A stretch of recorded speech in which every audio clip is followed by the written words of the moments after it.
भगवान बाबा हनुमानजी को प्रणाम मानते की बाबा जमदेवजी को प्रणाम परमात्मा आहे.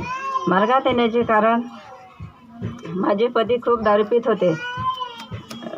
माझी मुलगी म्हणे बाबा म्हणे आम्ही एवढे मोठं झालो म्हणे आता म्हणे आपल्या घरी समोर पाहुणे येणार पाहायला येणार म्हणे कोणी आलं तर का म्हणून म्हणे तुम्हाला दिवसभर दारू प्यायचे झगडे भांडण घरात राहायचे शिवीगारी मारझोड पण करे.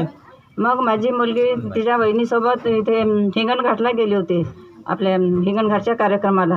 तिथे तिने अनुभव घेतले तर ती आली घरी बाबा म्हणे तुम्ही मार्ग हा एक परमात्मा मार्ग घ्या म्हणे. हे नाही हो नाही होच करत होते. नंतर मग ती त्यांच्या मागं खूप लागली. बाबा म्हणे घेतो म्हणे ठीक आहे म्हणे. मग दिवसभर त्या दिवशी दिवसभर खूप दारू पिऊन आले. मला किती दिवसभरातून 3-4 वेळा मारत होते. नंतर मग की माझ्या मुलीचं ऐकून त्याने मार्ग घेतला. मग दुसऱ्या दिवशी तिनेच आंघोळीला पाणी दिले आणि मंगेशकडे पूजेला पाठवले. त्यांनी मग हे पहिल्यांदा आम्ही मग त्याने शिंदेवाल्या काकाजीला जयाने फोन केला. मग ते काकाजी म्हणे या म्हणे तुम्ही.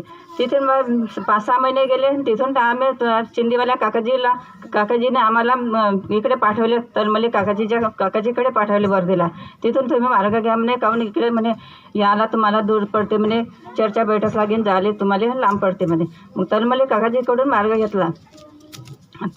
मार्ग घेतल्यावर मग खूप दिवसभर समजा आम्ही कामाला जाऊ तरी कामावरून आली तरी खूप मारझोड करायचे काही शिवीगाळ शेक लावायचे अशा याने खूप वागले.